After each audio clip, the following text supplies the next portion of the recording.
Toda vez que se pensa em produtos mecânicos, a primeira imagem que vem à cabeça da gente é a de objetos metálicos, não é mesmo? Pois nessa teleaula, nós vamos estudar um material que foi descoberto pelo homem. E eu estou falando da borracha. Agora você já não estranha mais, não é mesmo? É só nos lembrarmos do anel de vedação da panela de pressão, do pneu do automóvel, do desentupidor de pia. E essa daqui? Essa daqui você já conhece. Essa nos acompanha desde quando éramos desse tamanho até agora, quando fazemos o Telecurso 2000. Essa é uma velha companheira. Na teleaula de hoje, a gente vai estudar a história da borracha. Você vai conhecer a estrutura química e as propriedades da borracha. Vai acompanhar o processo de fabricação deste material e saber como se multiplicou a sua aplicação para atender às necessidades da vida moderna. Você vai saber também por que a borracha é um material importante no dia a dia. É bom prestar atenção para depois não ficar gastando borracha no seu livro de estudos. Edgar, é muito difícil encontrar uma máquina hoje em dia que não tem uma peça de borracha, né, neguinho? Isso. Para todo lugar que a gente olha, tá bem ali, bem embaixo do nosso nariz, algum produto feito de borracha. O pneu do nosso kart, por exemplo. Essa mangueira que vai servir para conduzir o combustível. E você sabe do que são feitas as correias, os acoplamentos, os tubos, guarnições. Isso, de borracha. Poxa, o nosso kart vai ficar macio e silencioso. Ai, não vejo a hora dele ficar pronto pra gente participar da nossa primeira competição. Ai, nem eu já imaginou. Mas a gente ainda tem muito chão pela frente, Neuza. A gente ainda vai ter que pesquisar um bocado. A tarefa de hoje é decifrar esse material, certo? Saber como se fabrica e conhecer as suas resistências aos impactos de uma corrida. Principalmente se o Edgar estiver ao volante. Edgar, é brincadeira. Você tem razão. Pra falar a verdade, eu não sei como a borracha foi descoberta e nem como começou a sua utilização pelo homem. E quando a gente não sabe... pesquisa! Isso, e pesquisando, a gente vai descobrir como se deu o desenvolvimento desse produto no passado e quais as suas perspectivas para o futuro. Peraí, Edgar, não avança o sinal. Primeiro a gente precisa saber um pouco de história. Você já reparou como os produtos da borracha desempenham várias funções nas máquinas e equipamentos ao redor da gente? Muitos objetos, como por exemplo, a luva cirúrgica, o pneu, o calçado, devem a sua existência às propriedades físicas e químicas da borracha. Mas afinal de contas, o que é a borracha? A borracha é um material de origem vegetal que se obtém da seiva de uma árvore chamada cientificamente de Hevea brasiliensis. Essa árvore é nativa das florestas tropicais, conhecida popularmente como seringueira, encontrada em estado selvagem na região amazônica. Mas o monopólio brasileiro da produção mundial da borracha durou só até a segunda metade do século XIX.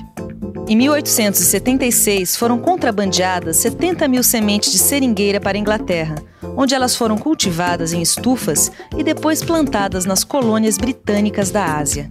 Depois de alguns anos, estas grandes plantações começaram a produzir em escala comercial. Era uma competição desigual com o Brasil, que explorava apenas as seringueiras nativas espalhadas pela floresta.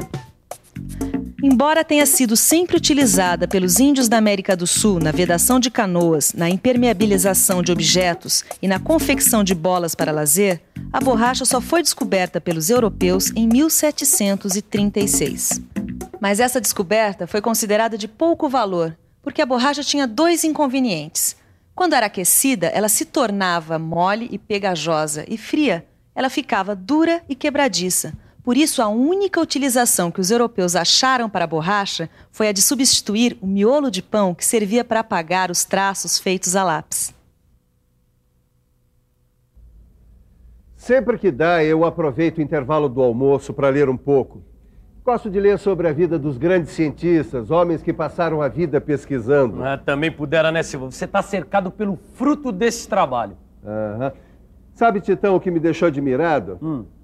É como os grandes cientistas, às vezes, receberam um empurrãozinho assim da sorte até chegarem às suas grandes descobertas. Foi o caso da borracha. Ela só adquiriu inúmeras aplicações depois que se descobriu por um golpe de sorte, uma maneira de torná-la menos rígida e quebradiça. Isso aconteceu em 1839. E o cientista foi esse aqui. Charles Goodyear vinha experimentando adicionar outros elementos à borracha. Um dia, depois de ter feito uma mistura com enxofre, sem querer deixou cair um pouco sobre a chapa quente do fogão. O composto pegou fogo e começou a soltar muita fumaça. Goodyear atirou a mistura pela janela. E não é que no dia seguinte ele teve uma surpresa? A borracha estava flexível. Pois foi assim, seu Tito, que num golpe de sorte, Charles Goodyear descobriu a vulcanização. Quer dizer que ele jogou a mistura pela janela e acertou foi na mosca. Acertou em cheio. A vulcanização abriu caminho para o uso de aceleradores e de agentes antioxidantes para melhorar a qualidade, as propriedades da borracha natural. Bom, mas isso é uma história que fica para daqui a pouco. Agora você vai ver que há borrachas e borrachas. Vamos checar se a pesquisa sobre o processo de coleta e fabricação da borracha está completa. Deixa comigo. A borracha é obtida do látex, que é uma emulsão natural retirada por meio de um corte oblíquo na casca da seringueira. O látex é recolhido, coado e derramado em tanques. Nesses tanques é adicionado o ácido acético. É assim que se obtém uma massa esponjosa que, em seguida, é laminada entre dois cilindros que giram com velocidades iguais debaixo d'água. As folhas de borracha que saem da laminação se transformam depois no material que é chamado de borracha crepe. Este material precisa ser defumado para evitar a fermentação e o mofo. Depois, essas lâminas são prensadas em grandes blocos e enviadas às indústrias para se transformarem finalmente em produtos acabados, como é o caso dessa bola aqui. Ficou faltando saber uma coisa: qual é a fórmula da borracha? É um hidrocarboneto, produto da polimerização do isopreno. Eu explico melhor. A sua fórmula é C5H8. A representação da sua estrutura é essa aqui: 5 átomos de carbono, 8 átomos de hidrogênio ligados dessa maneira. A professora já me disse que a principal propriedade da borracha é a resistência. Ela resiste à abrasão, à passagem da corrente elétrica, ao choque mecânico, à tração, à fadiga, à flexão, à ruptura. Resiste também aos óleos, aos elementos graxos e aos ácidos fortes. Agora, será que a borracha se altera na presença da luz e do calor?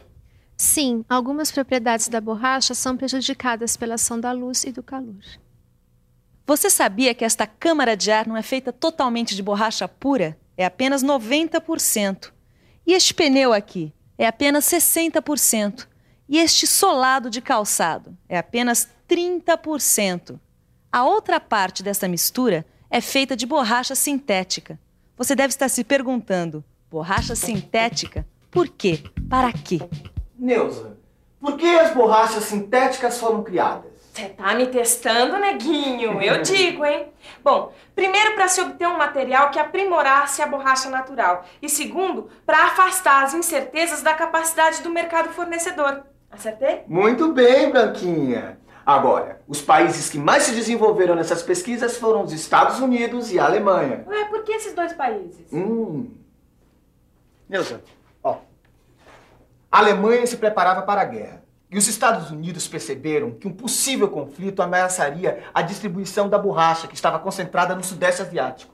Então foi uma corrida. É, e os alemães saíram na frente. Em 1931, eles desenvolveram uma borracha que ficou conhecida como Buna S, que é um copolímero estireno butadieno, e uma outra denominada de Buna N, que também é um copolímero. E os americanos ficaram para trás? Por pouco tempo. Em 1936, os pesquisadores americanos juntaram outras macromoléculas e obtiveram as borrachas nitrílicas, Buna N, e as borrachas butílicas, chamadas de copolímeros de isobutileno isopreno. O nome é complicado, mas dá para você ficar por dentro. Os copolímeros de estireno-butadieno, combinados na proporção de 75% de butadieno e 25% de estireno, são as borrachas sintéticas mais comuns no mercado. As borrachas sintéticas têm as mesmas propriedades que a borracha natural, com vantagem no desempenho, durabilidade e resistência aos óleos, luz e calor. Ó, dá uma olhada, Silva. No seu livro de estudos tem um quadro de comparação entre borrachas sintéticas e a natural, ó. O que você tem que entender é que a borracha não é comumente utilizada como material de construção mecânica. Suas aplicações estão diretamente ligadas às suas propriedades. Nas máquinas, os artefatos de borracha estão distribuídos de maneira a absorverem choques e vibrações e a possibilitarem acoplamentos flexíveis sem ruído. Pensem nas milhões de correias transmitindo movimento em milhões de máquinas e milhões de pneus rodando por este Brasil afora. Tanta borracha assim dá o que pensar, né? Você já pensou, por exemplo, o que fazer com tanto pneu velho? O Brasil produz atualmente cerca de 32 milhões de pneus por ano e chega a exportar 1/3 dessa produção para 85 países. O restante roda pelo nosso país mesmo. Apesar do recurso da recalchutagem, a grande parte desses pneus desgastados acaba em lixões como este aqui. A maioria em péssima localização, na beira de estradas, margem dos rios e até nos quintais das casas. Esses pneus acumulam água parada, que atrai insetos transmissores de doenças. Existem 2 saídas para tentar reduzir o problema. A primeira é a reutilização do pneu através da recalchutagem, ou então como para-choques em ancoradouros ou pistas de corrida, na formação de recifes artificiais para aumentar a produtividade da indústria pesqueira. Os pneus também podem ser usados como combustível de fornos se houver o cuidado de controlar a emissão de gases na atmosfera. É uma grande troca. A queima de um pneu velho representa uma economia de mais ou menos 9 litros de petróleo.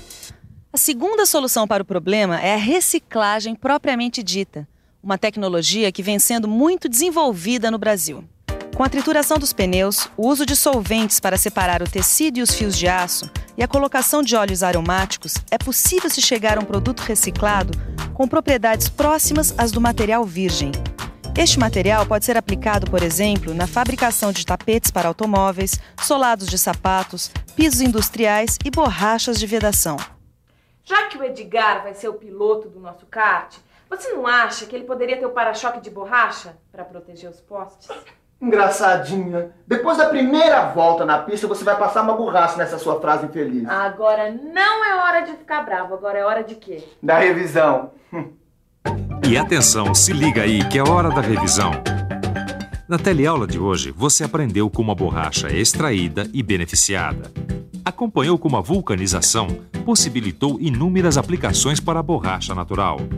Viu como as ameaças da Segunda Guerra fizeram os Estados Unidos e a Alemanha pesquisarem as borrachas sintéticas. Se conscientizou da necessidade de proteger o meio ambiente dos pneus usados. Conheceu as possibilidades de reciclagem da borracha. Bom, agora você já sabe a história da borracha, dos índios, da floresta, dos laboratórios, da recalchutagem, da reciclagem, dos lixões, enfim. A nossa teleaula termina aqui, mas o Telecurso 2000 vai continuar enveredando pelos caminhos do ensino profissionalizante. Agora é com você. Bons estudos e até a próxima. Tchau!